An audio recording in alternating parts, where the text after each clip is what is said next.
Hey, what is going on, guys? RvzStealth here, and in today's video, I'm going to be giving you guys my opinion on the best mid laners for 5.16. So this was one of the biggest patches that we have ever seen, and it did affect the mid lane meta a little bit, I think, for sure. Victor did receive a pretty big nerf to his Hex core, although I don't think it's really going to affect how strong he is. It's just gonna give him a little bit, I think it's gonna make him like more balanced now, because before he was just like way too OP, and he just had like pretty much no weaknesses other than he didn't have like very strong mobility in the early game. Ahri also did receive a little nerf to her passive, but I don't think that really affects her too much, and there were some other like smaller nerfs here and there. However, there was a pretty big nerf to the armor items in the game, and therefore we're seeing like a lot more AD assassins being played, and because of that my list is a little bit different, because I've seen Zed in like 50% of my rank games this patch, and Zed does have quite a few counters, so if you are seeing Zed being played, then just pick one of his counters and you'll be able to beat him. Because I don't really think that Zed is the strongest mid lane pick right now. But before I keep rambling on, let's get right into the video. So first up, I have Talon. I think that Talon is probably the best AD assassin in the game right now, because he's, in my opinion, the easiest AD assassin to play, and he's also, I think he's just the strongest because his burst potential late game is the best out of like Zed and Yasuo. I think that Talon's 100-0 is a lot more consistent than Yasuo's and Zed's, because he can use his ultimate. He'll be stealth from his ultimate, and then he can jump on his opponent, and it's really hard for the enemy AD carry to react in time, or the enemy mid laner. So I just think that Talon, he's just a great pick if you can get to like mid to late game and you have a few items on him, because he can assassinate a target just really quickly, and he does counter Zed really hard, especially once he does hit level 6. In the early game, like post 6, Zed does do like okay against Talon, but once you do hit level 6's Talon and you're playing against a Zed, Zed cannot kill you as long as you don't initiate with your ultimate first. If Zed uses his ultimate on you, what you can do as Talon is you can just pop your ultimate, wait for the death mark to pop, and then jump on him and kill him. And that's what I did like in a few of my games when playing as Talon against Zed. I was able to just survive the early game and then just solo kill the Zed at level 6. He also does counter squishy mages like Lux. He counters Azir pretty hard as well, because Azir, it's going to be really hard for Azir to react in time to use his ultimate to knock you back. So you can just jump on him, 100-0 him, and unless he's like a unless he's got really fast reaction time, then he's not going to be able to ult you away in time. He's also got a gap closer on his E, which is really nice as well for like roaming and for just jumping on your target. And he does also have that stealth on his ultimate, which is great for engaging, or if you do get caught out as Talon, you can just pop your ultimate and then get away that way as well. He's also got great sticking power because his E gives the slow and his W also gives the slow, so once Talon's jumped on you, it's really hard to get away from him. And he also has a super short cooldown ultimate. If you get 40% CDR on Talon, then his ultimate's on like a 30 or 40 second cooldown late game, so you can just use that to like basically clear waves if you want to, because it's going to be up like really fast. I wouldn't like recommend it to, using it to clear waves unless you like really want to, because it's nice to have it up obviously, but there is the option with that. And he is also one of the strongest roaming mid lane champions in the game, just due to his ultimate and due to the gap closer on his E.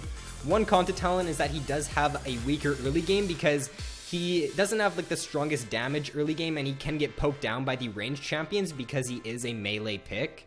So next up I have Fizz. Fizz is also a great pick against like Zed. He counters him pretty hard, because once Fizz does get the Zhonya, Zed really can't do anything against the Fizz, and Fizz can pretty much he can duel the Zed really well once he does get his Zhonya. So if you're looking for another counter to Zed, I would definitely recommend trying out Fizz.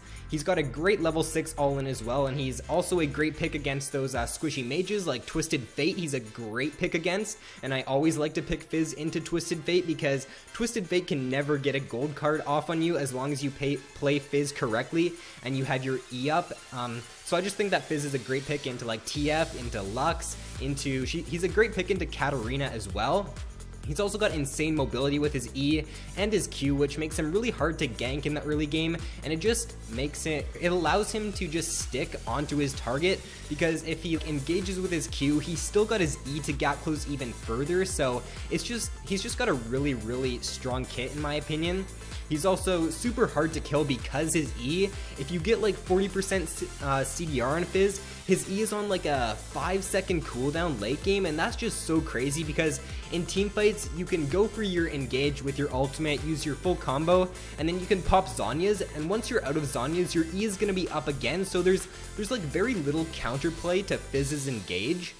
He's also a great roamer due to his ultimate and due to his strong mobility, and he is also a very strong champion if you do get ahead with him because he snowballs very hard.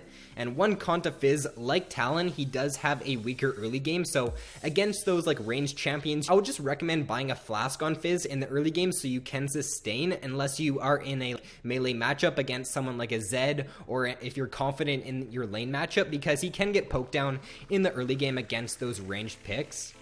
So next up I have Annie. Annie is one of the most simplistic mid lane champions in the game, but she's just such a strong pick because her team fight is super good, and her all-in at level 6 is great as well. In my opinion, she's just got one of the strongest team fights in the game, because if you can land an AoE stun Tibbers in a team fight on multiple targets, then as long as your team follows up, you're pretty much guaranteed to win that team fight, especially if it is late game and you do get your Tibbers off on like the enemy AD carry or mid laner. One stun can basically win you the game, like I said, and she's very easy to play as well, and she is very strong if you do get ahead with her, because you can just always look for those flash engage stun Tibbers as Annie. So her whole kit just revolves around getting a good stun Tibbers off in a team fight, so as long as you can do that consistently, then Annie is a very solid pick.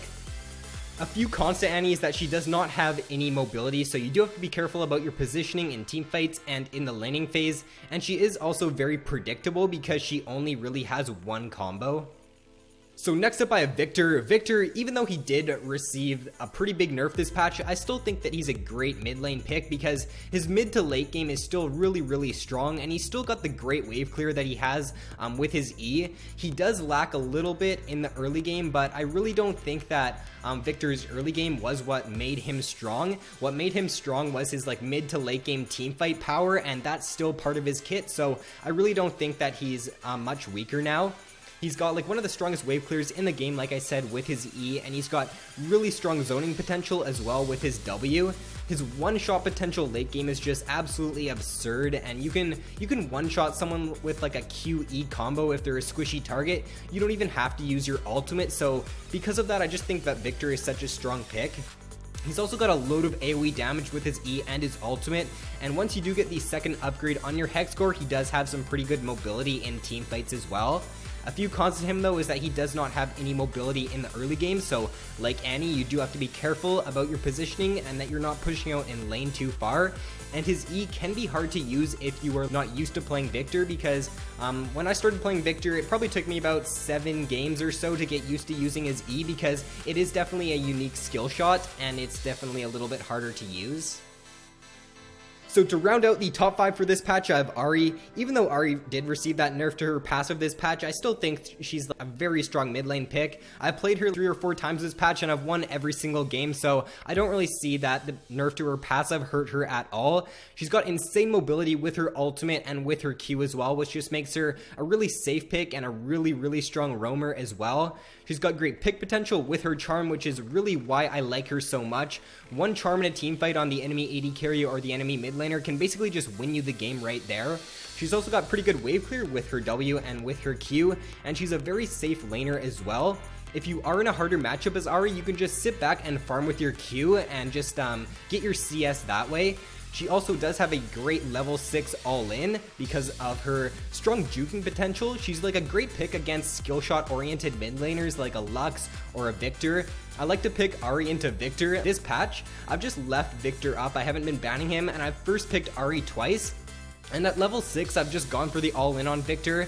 I've poked him down a little bit before with my Q, and then I've just gone for the all-in and killed him pretty much every single time because Victor can't really do too much against Ahri. If Victor misses his E, then he's pretty much screwed in the early game, so I really do like Ahri into skill shot oriented mid laners. And she does also have pretty good sustain still with her passive, even though it did get a nerf, and the true damage coming back on her Q is also really nice. One con to Ahri is that she is very skill shot reliant, so if you aren't a very strong mechanically skilled player, then Ahri may not be the best pick for you. So first up on the honorable mentions, I have Twisted Fate. TF does have a bit of a weaker early game, but his bread and butter is his ultimate, and as long as you can get to that level 6 without getting solo killed in the laning phase, then you can just look to have really good map pressure as Twisted Fate with his ultimate. If you can just get one good ult down bot lane and get like a double kill, then that could basically just win you the game right there. So I think that because of his ultimate, he's a very good pick for solo queue. Next up I have Diana. So Diana is a really good assassin, and she's also an anti-assassin because she counters them pretty hard with her shield and with her strong CC as well if they try to all in her. She's a great pick against someone like a Zed too, in my opinion, because she's got the shield, and once she does get the Zhonya's, the Zed pretty much can't duel a Diana once she does get Zhonya's. So I think that she's a great pick against assassins, and she's also just a really strong pick if you do get snowballing with her because she's just got great mobility with her ultimate, and as long as you can get like 1 or 2 kills in the laning phase as Diana, then you can just start to take over the game. So next up on the honorable mentions, I have Yasuo. Yasuo is definitely more of a skilled mid lane pick in my opinion. He's a little bit of a weaker version of Talon, I think. If you're a good Yasuo player, you can definitely carry really hard, but due to his harder kit, I do think that like you can't just pick him up right away and start carrying games. It does take a while to get good with him, and personally I don't like to pick Yasuo unless my team has like 1 or 2 good knockups, because in team fights I find it hard to use my ultimate every single time and get that off on like the enemy mid laner or AD carry. So unless you're a really good Yasuo player, then I would recommend just picking up Talon for the AD assassin this patch. Next up I have Echo. So mid lane Echo has been receiving some pretty decent buffs recently. His Q did get reduced mana cost, and his W also has better AP scaling now. So I think that Echo is like, he's a pretty underrated pick. Like people just stopped playing him, but his kit is like so strong. If he can land his W on like the enemy mid laner or AD carry in a team fight, then that could just ultimately win you the game right there. So I think that due to his really strong kit, I think he's still a great pick, and if you can get snowballing as Echo, then you can just take over the game. Next up I have Azir. So Azir has a lot of potential if you know how to play him correctly, but he is definitely harder to play, so unless you have played him a lot, I wouldn't recommend picking him up. He does have like one of the strongest late games in the game if you can like if you know how to use your soldiers correctly and you can use your ultimate correctly. He does have so much potential, but he's not on my top 5 because I do think he's a lot harder to play than some of the other mid lane picks. So last but not least on the honorable mentions for this patch is Orianna. Orianna is just a really safe and solid mid lane pick. She really doesn't have any hard counters in the laning phase, and as long as you can get to like the mid to late game as Orianna and you can land a good shockwave in a team fight, then you can do pretty well on her. So if you're looking for just a very solid mid lane pick, then Orianna is a good choice. So that is all for the video, guys. If you enjoyed, then don't forget to drop a like and subscribe if you haven't already. So thanks for watching, guys. Have an awesome day, and I will see you in my next video.